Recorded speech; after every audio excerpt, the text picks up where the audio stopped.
Good morning students. Last topic हम लोगों ने डिस्कस किया था बेटा सब्सिडरी बुक्स, है ना। तो रिकॉर्डिंग प्रोसीजर अगर अपन बात करें तो हम लोगों ने कंप्लीट किया। रिकॉर्डिंग प्रोसीजर कंप्लीट किया का मतलब क्या कि आप लोगों ने जर्नल बनाया, ट्रांजैक्शन को रिकॉर्ड किया। सब्सिडरी बुक्स बनाई, आप लोगों ने ट्रांजैक्शंस को क्या किया, रिकॉर्ड किया।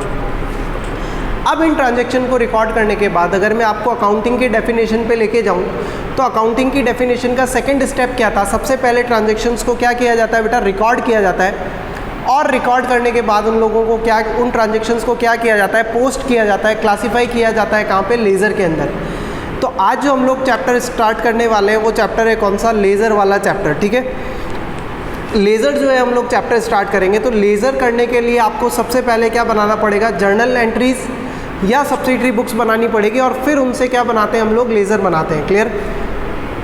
तो कोई भी क्वेश्चन अगर हम लोग करेंगे तो उसमें पहले हम लोग जर्नल एंट्रीज कंप्लीट करेंगे और फिर जो है हम लोग क्या करेंगे, लेज़र कंप्लीट करेंगे। नोट्स के अंदर अगर मैं बात करूं तो मैंने आपको जर्नल एंट्रीज गिवन है और फिर उसके नीचे लेज़र बनाया, जैसा क्वेश्चन का फॉर्मेट होता है। लेकिन यहाँ पे अगर मैं बात करूँ तो आप लोगों के पास जर्नल है अवेलेबल नोट्स के अंदर, तो आप जर्नल वहाँ से रेफ़र करना और लेज़र किस तरीके से, लेज़र में उनको किस तरीके से पोस्ट करते हैं वो यहाँ पे आप सीखना, है ना। तो मैं यहाँ पे सीधा लेज़र का फॉर्मेट ही बनाऊँगा और किस तरीके से ट्रांजैक्शंस को लेज़र में पोस्ट किया जाता है वो हम लोग आज सीखेंगे। क्लियर। तो लेज़र जो है वो कह सकते हैं आप लोग क्या है बेटा, जर्नल के साथ ही सबसे पहले ट्रांजैक्शन को कहाँ रिकॉर्ड कर रहे हैं हम लोग, जर्नल में, और फिर जर्नल से उसको पोस्ट करते हैं कहाँ पे, लेज़र में। प्रैक्टिकल अगर मैं बात करूँ तो किसी भी बिज़नेस के अंदर जर्नल और लेज़र दो एक सेपरेट बुक्स होती है। एक होती है क्या, जर्नल, जिसमें हम लोग ट्रांजैक्शंस को क्या करते हैं, रिकॉर्ड करते हैं, और एक होती है लेज़र जिसमें हम लोग जो ट्रांजैक्शंस आप लोगों ने जर्नल में रिकॉर्ड किए हैं उनको पोस्ट करते हैं कहाँ पे बेटा, लेज़र के अंदर। क्लियर है। अगर आप लोगों को मैं फॉर्मेट डिस्कस करूँ जर्नल का याद हो तो आप लोग करते थे क्या, डेट, पर्टिकुलर्स, फिर एक कॉलम बना लेते LF का, है ना। जो मैंने आपको बोला था आपके एकेडमिक पॉइंट ऑफ व्यू से तो काम नहीं आएगा लेकिन प्रैक्टिकली जो है काम आता है। LF का कॉलम का मतलब होता है लेज़र फोलियो, कि जर्नल की जो एंट्री आप लोगों ने करी है वो लेज़र के कौन से पेज नंबर के ऊपर आपने पोस्ट करी है वो कहलाता है हमारे लिए क्या, लेज़र फोलियो नंबर। इसी तरीके से जब हम लेज़र का फॉर्मेट बनाएंगे तो वहाँ पे कॉलम बनाएंगे JF का कॉलम, कि ये जो पोस्टिंग हुई है एंट्री की वो जर्नल के कौन से पेज से हम लोग लेके आए।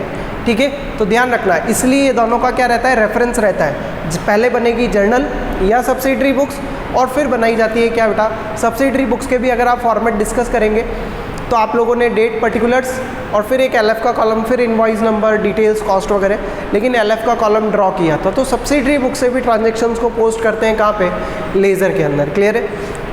तो हम लोग स्टार्ट करते हैं, क्या फॉर्मेट होता है लेज़र का, किस तरीके से ट्रांजैक्शंस को रिकॉर्ड करते हैं। चलिए देखिए क्या दिया हुआ है आपको। Question number 1, on 1 April 2020 Mohit started business with a capital of ₹5 lakh. Mohit ने बिजनेस स्टार्ट किया कितने rupees, sorry 50,000 rupees, with a capital of ₹50,000। He made the following transaction during the month of April. क्या क्या ट्रांजेक्शन्स हुए हैं। सबसे फर्स्ट ट्रांजेक्शन तो 1 अप्रैल को हो गया बेटा, बिजनेस स्टार्टेड विद कैश।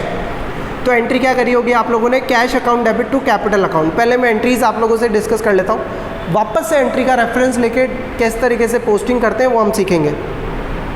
अप्रैल 3 को आपको दिया हुआ है क्या बेटा, परचेज गुड्स फ्रॉम रीटा। तो परचेज गुड्स फ्रॉम रीटा, तो आप लोग एंट्री क्या करते हैं, purchase account debit to Rita account. Clear है। फिर इसके बाद अप्रैल 4 को आपने लिख रखा है क्या, कैश पेड टू रीटा। तो एंट्री क्या करते हैं बेटा, Rita account debit to cash account. फिर गुड सोल्ड टू रोहित, क्या एंट्री करेंगे आप, Rohit account debit to sales account. Receive cash from Rohit, क्या एंट्री करते हैं, cash account debit to Rohit account. Goods purchase from Rita, वापस से रिपीट हो रहा है, purchase to Rita. Cash paid to Rita, Rita account debit to cash. Good sold to Rohit, Rohit account debit to sales. और receive cash from Rohit तो आप लोग एंट्री करेंगे क्या, cash account debit to Rohit account. Clear है। आपको क्या करना है, journalise the about transaction and show the respective ledger accounts. आपको क्या करना है, ट्रांजेक्शन्स को जर्नल के अंदर रिकॉर्ड करना है पहले और फिर क्या बनाना है, लेज़र बनाना है। तो क्वेश्चन जो नोट्स है उसके अंदर तो आपके पास जर्नल एंट्रीज भी अवेलेबल है और लेज़र के नोट्स भी अवेलेबल हैं, लेकिन यहाँ पे मैं सिर्फ और सिर्फ लेज़र बना रहा हूँ। तो जर्नल एंट्रीज का रेफरेंस लेके किस तरीके से हम लोग करते हैं अब आप देखना। क्लियर।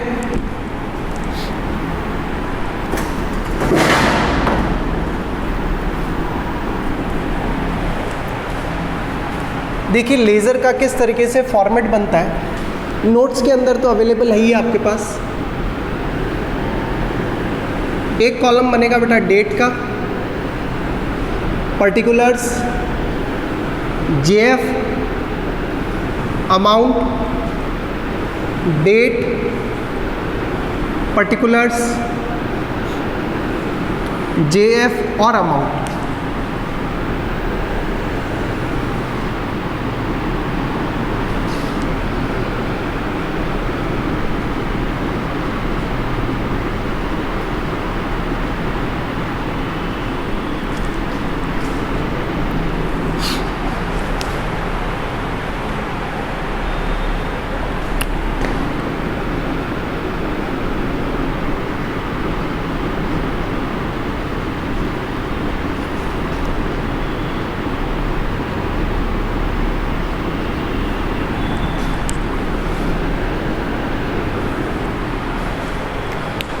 देखिए ये जो है लेज़र फॉर्मेट है, इसको टी फॉर्मेट भी बोलते हैं, इसको अकाउंट फॉर्मेट भी बोलते हैं। क्लियर?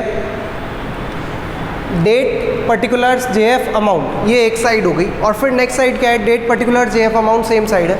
तो ये वाली जो साइड है इधर वाली, इसको बोलते हैं कौन सा साइड है? ये डेबिट साइड। और इधर वाली जो साइड है उसको बोलते हैं अपन लोग कौन सी साइड? Credit side. क्लियर है?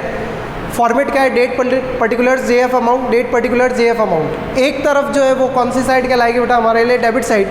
और इस हाथ की तरफ जो है उसको बोलते हैं हम लोग कौन सी साइड है? क्रेडिट साइड है। क्लियर? तो ये हुआ आपका कौन सा? लेज़र का फॉर्मेट। अगर अब आप चेक करेंगे तो फर्स्ट एंट्री आप लोगों ने करी है क्या है? इस क्वेश्चन की फर्स्ट एंट्री कर रखी है। आप नोट्स में चेक कीजिए, आप लोगों ने एंट्री कर रखी है क्या? Cash account debit to capital account, cash account debit to capital account. Clear है? तो देखिए दो अकाउंट आपको ओपन करने पड़ेंगे। जब भी आप जर्नल से लेज़र में पोस्टिंग करते हैं तो एंट्री क्या करी आपने? Cash account debit to capital account. यानी आपको लेज़र में पोस्ट करने के लिए दो लेज़र अकाउंट्स ओपन करने पड़ेंगे। अब मैं सिंपल लैंग्वेज में बोलूँ तो दो अकाउंट आपको ओपन करने पड़ेंगे। एक अकाउंट ओपन करना पड़ेगा आपको कैश अकाउंट, और एक अकाउंट ओपन करना पड़ेगा बेटा आपको कैपिटल अकाउंट। क्लियर है? तो आप लोगों को क्या करना है मैं आपको बता देता हूँ। आप पूरे पेज के ऊपर क्या करें? इस तरीके से फॉर्मेट ड्रॉ कर ले। पेंसिल से फॉर्मेट ड्रॉ करिएगा प्लीज़। फॉर्मेट जो ड्रॉ होगा वो किससे ड्रॉ होगा? पेंसिल से आप लोग फॉर्मेट ड्रॉ करिए। अब जहाँ जहाँ पे नीड रहेगी वहाँ पे हम लोग क्या करेंगे? इरेज करके और वहाँ पे एक नया अकाउंट क्रिएट कर लेंगे। किस तरीके से करते हैं देखिए। आपको दो अकाउंट चाहिए, कैश अकाउंट और कैपिटल अकाउंट। तो यहाँ पे मैं हेडिंग डाल देता हूँ कि ये अकाउंट हो गया मेरे लिए कौन सा अकाउंट? Cash account. और कुछ 8-10 लाइन छोड़ के, क्योंकि कैश अकाउंट हमेशा बड़ा बनता है बेटा, तो कुछ 8-10 लाइन छोड़ के एक अकाउंट और क्रिएट कर लेते हैं जिसका नाम है कौन सा अकाउंट? Capital account. क्लियर है? अब आप देखिए एंट्री क्या करी आपने? कैश अकाउंट क्या किया है? डेबिट। कैश अकाउंट क्या किया है? डेबिट। तो पहले डेट डालेंगे यहाँ पे अप्रैल 1, और कैश अकाउंट के डेबिट साइड में लिखेंगे क्या? To capital, to capital account, और अमाउंट लिखेंगे कितना? 50,000 रुपीज़। कैश अकाउंट डेबिट हुआ है तो कैश अकाउंट के कौन से साइड में? डेबिट साइड में, टू कैपिटल अकाउंट। क्लियर है? ये साइड होती है टू साइड और ये साइड होती है कौन सी? By side. कैपिटल अकाउंट क्या हुआ है बेटा? क्रेडिट हुआ है। तो यहाँ पे लिखेंगे क्या अपन? अप्रैल 1, और यहाँ लिखेंगे क्या हम लोग? By cash. By cash account कितना रुपीज़ लिखेंगे आप लोग यहाँ पे? 50,000 रुपीज़। क्लियर है?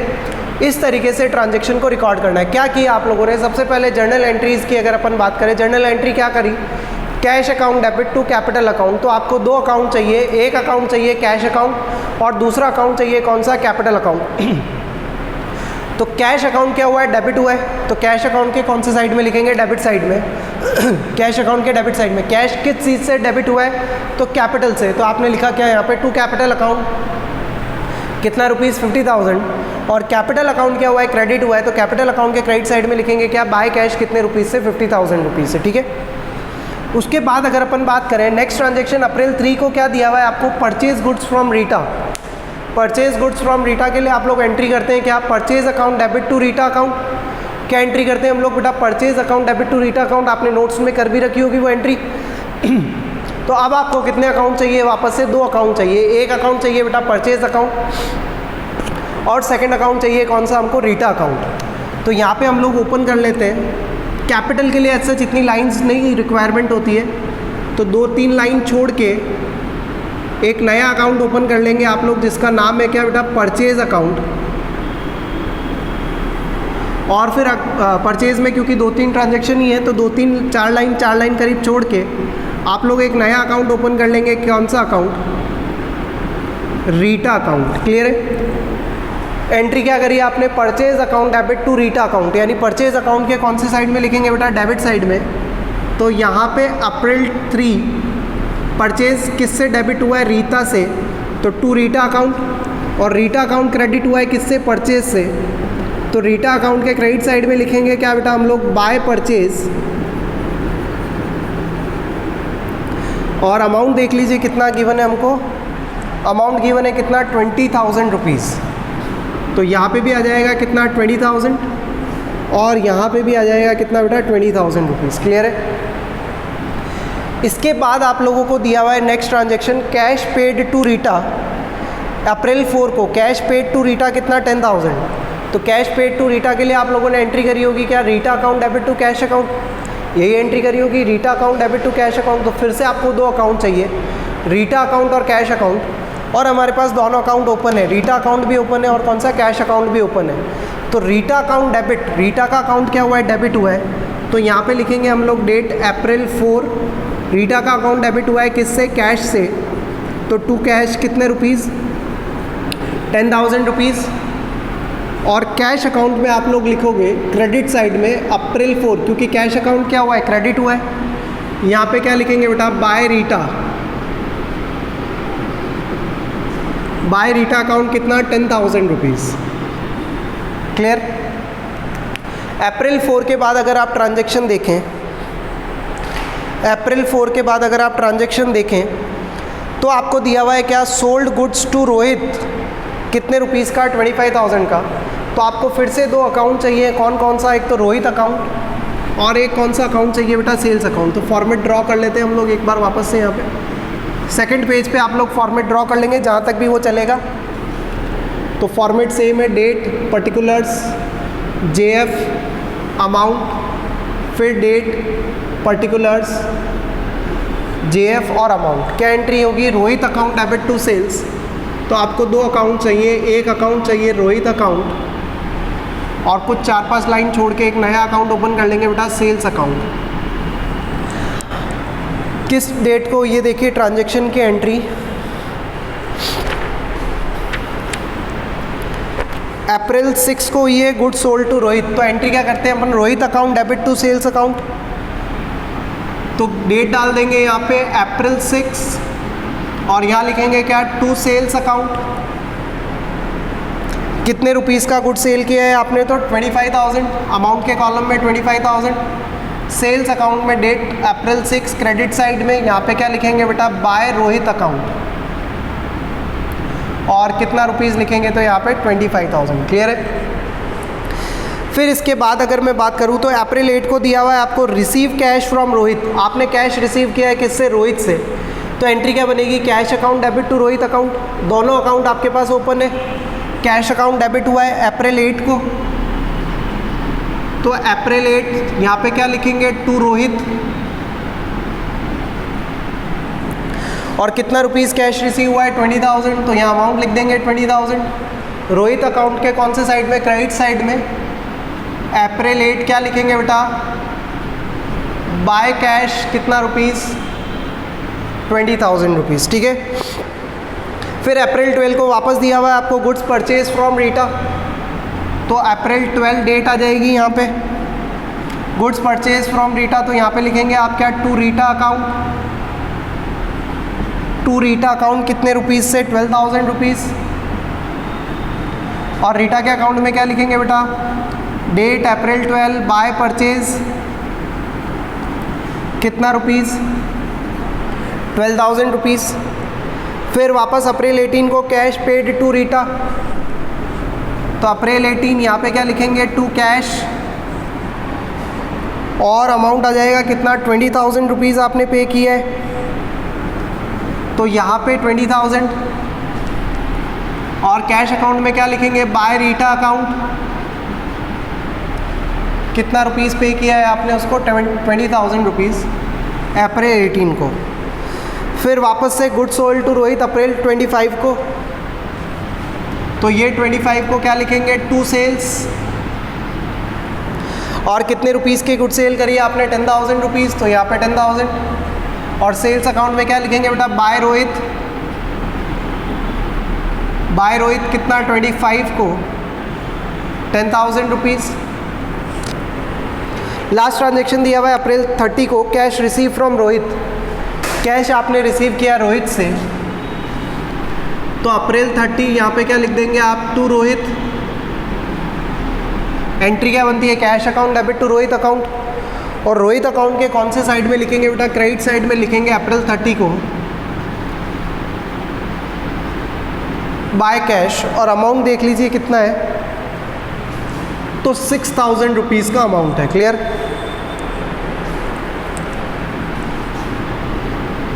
ये 6,000 रुपीज़ कंप्लीट। तो एक बार के लिए हम लोगों ने क्या कर दिया, पोस्टिंग तो क्या कर दिया, इसका कंप्लीट कर दिया है ना। ट्रांजैक्शन को क्या करते हैं हम लोग, पोस्ट करते हैं, तो पोस्टिंग जो है वो हम लोगों ने क्या कर दी, कंप्लीट कर दी। लेकिन पोस्टिंग करने के बाद लेज़र अकाउंट्स को, यानी अकाउंट्स को क्या किया जाता है, बैलेंस भी किया जाता है। पोस्टिंग करने के बाद क्या किया जाता है बेटा, लेज़र को बैलेंस किया जाता है। कैसे बैलेंस करते हैं, डेबिट साइड की टोटल और क्रेडिट साइड की टोटल को क्या किया जाता है, बैलेंस किया जाता है। जैसे हम लोग लेते हैं कैश की डेबिट साइड की टोटल, अगर एक बार के लिए हम लोग करें कैश की अगर डेबिट साइड की टोटल, रफली मैं एक बार कर रहा हूँ, कैश की डेबिट साइड की टोटल अगर आप देखेंगे 50, 70 और कितनी आ रही है ये 76,000 रुपीज़, ठीक है। और कैश की क्रेडिट साइड की टोटल कितनी आ रही है 30,000 रुपीज़। कैश की डेबिट साइड की टोटल आ रही है 76,000 और क्रेडिट साइड की टोटल कितनी आ रही है सिर्फ 30,000। तो क्या ये इम्बैलेंस है, यानी डेबिट साइड की टोटल ज़्यादा है और क्रेडिट साइड की टोटल कम है।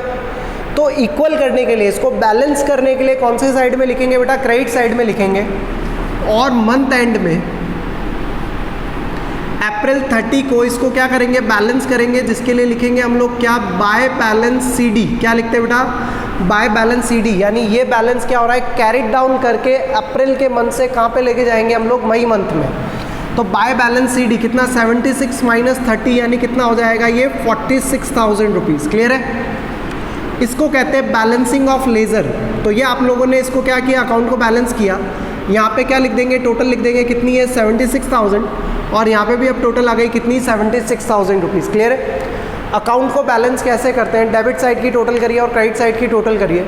जिस साइड में कम है, अगर मान लीजिए डेबिट साइड में कम होता तो वहाँ पे लिखते टू बैलेंस CD, और अगर क्रेडिट साइड में कम है तो वहाँ लिखेंगे क्या, बाय बैलेंस CD। ये जो बाय बैलेंस CD लिखा है आपने, ये एक्चुअल में कौन सा बैलेंस है, तो डेबिट बैलेंस है। कौन सा बैलेंस है बेटा, डेबिट बैलेंस है, जो अप्रैल 30 से कैरी फॉरवर्ड या कैरिड डाउन करके कहाँ जाएगा, मई 1 में। तो अगर अब मैं एक बार बात करूँ एग्जाम्पल के लिए, तो यहाँ पे आप लिखेंगे मई 1, क्योंकि नेक्स्ट मंथ के लिए आप लिखेंगे, तो मई 1 में क्या लिखेंगे बेटा, टू बैलेंस BD। क्या लिखेंगे यहाँ पे, टू बैलेंस BD, और अमाउंट आ जाएगा कितना 46,000। ब्रॉट डाउन और कैरिड डाउन, अपन ने वहाँ पे जर्नल जब पढ़ी थी तो मैंने आपको बताया था ब्रॉट फॉरवर्ड कैरी फॉरवर्ड, पर वो इतना इंपॉर्टेंट नहीं था। लेकिन लेज़र का बैलेंस निकालना इंपॉर्टेंट है, कैरिड डाउन और ब्रॉट डाउन। कैरिड डाउन करके ये बैलेंस कैरी करके लेके गए हम कहाँ पे, मई 1 में। और मई 1 के लिए बोलेंगे क्या कि अप्रैल का जो बैलेंस है वो हमने क्या किया है, ब्रॉट डाउन किया है। क्लियर, तो यहाँ पे मैंने एक एग्जांपल के लिए साथ समझाया आपको, सभी जगह पे इसी तरीके से। कैपिटल अकाउंट अगर आप देखोगे तो डेबिट साइड की टोटल में कुछ भी नहीं है, और क्रेडिट साइड की टोटल कितनी है 50,000। तो डेट आ जाएगी यहाँ पे मंथ एंड अप्रैल 30, और यहाँ लिखेंगे क्या बेटा हम लोग, to balance CD। To balance CD कितना, पूरा का पूरा कितने रुपीज़ आ जाएगा, ये 50,000 रुपीज़। फिर टोटल भी लिखते हैं, दोनों साइड की टोटल तो आपको क्या करनी है, इक्वली लिखनी है। ठीक है, अब ये बैलेंस कैरी फॉरवर्ड होके है ना, यहाँ पे लिखेंगे बाय बैलेंस CD मई 1 में, वो मैं नहीं लिख रहा हूँ अभी। अब देखिए परचेज साइड की डेबिट साइड की टोटल है 32,000 और क्रेडिट साइड में कुछ भी नहीं है। तो यहाँ पे अप्रैल 30 में क्या लिखेंगे बेटा, बाय बैलेंस CD कितना रुपीज़, 32,000 रुपीज़, और टोटल कर देंगे। अब रीटा का अकाउंट देखिए आप, रीटा के क्रेडिट साइड की टोटल है 32,000 और डेबिट साइड की टोटल है कितनी 30,000, यानी इसके कौन से साइड में कम आ रहा है, डेबिट साइड में कम आ रहा है। तो यहाँ लिखेंगे क्या, डेबिट साइड में टू बैलेंस CD कितने रुपीज़, 2,000 रुपीज़ और टोटल लिख देंगे कितनी हो जाएगी ये 32,000 और इधर भी टोटल हो रही है कितनी तो 32,000 रुपीज़। ठीक है, इसी तरीके से रोहित का अकाउंट क्या करेंगे बैलेंस करेंगे। रोहित के डेबिट साइड की टोटल देखिए आप 35,000 और क्रेडिट साइड की टोटल आ रही है कितनी 26,000। तो कहाँ पे कम है क्रेडिट साइड में कम है, जिधर कम होता है उधर लिखते हैं। तो by balance C D 35,000 minus 26,000 यानी ये हो जाएगा कितना बेटा 9,000 रुपीज़ का बैलेंस और टोटल आ जाएगी कितनी 35,000 और ये 35,000। सेल्स में तो सिर्फ क्रेडिट साइड में लिखा हुआ है कितना 35,000, डेबिट साइड में कुछ है ही नहीं। तो अप्रैल 30 को क्या लिख देंगे यहाँ पे टू बैलेंस सी डी और कितना बैलेंस है 35,000 रुपीज़ और ये 35,000 रुपीज़ 35,000 रुपीज़। क्लियर है, इस तरीके से आपको एंट्रीज करनी है। 2 मिनट 1 मिनट। हाँ जी, तो यहाँ पे आपका क्या हुआ है ये लेज़र पूरा कंप्लीट हुआ है। पहले आप लोगों ने जर्नल से लेज़र में ट्रांजैक्शंस को क्या किया है पोस्ट किया है और पोस्ट करने के बाद अब आप लोगों ने इसको क्या किया है बैलेंसिंग करा है। क्लियर है, तो ये चीज़ आप ध्यान रखना कि सबसे पहले जर्नल बनानी है, जर्नल एंट्रीज करेंगे, फिर उसके बाद पोस्टिंग हम लोग करेंगे और पोस्टिंग करने के बाद हम लोग क्या करेंगे इसको बैलेंस करेंगे। क्लियर, और भी कुछ क्वेश्चंस हैं जो नेक्स्ट लेक्चर के हम लोग नेक्स्ट लेक्चर के अंदर करेंगे। तब तक इस क्वेश्चन की अच्छे से प्रैक्टिस करना आप लोग। मैं अभी होमवर्क नहीं दे रहा हूँ लेज़र के अंदर से, 1-2 क्वेश्चन और करेंगे तो आपको थोड़ा सा कॉन्फिडेंस बिल्ड होगा। ठीक है, तब तक आप नोट्स में रेफ़र करना और ये क्वेश्चंस को अच्छे से प्रैक्टिस करना। ठीक है बेटा, थैंक यू। अपनी हेल्थ का ध्यान रखिए, अपने पेरेंट्स ग्रैंड पेरेंट्स अगर हैं फैमिली में तो उनके भी हेल्थ का ध्यान रखिए। ठीक है, अच्छे से पढ़िए, खाइए, पीजिए, मौज कीजिए बेटा। Thank you, good bye.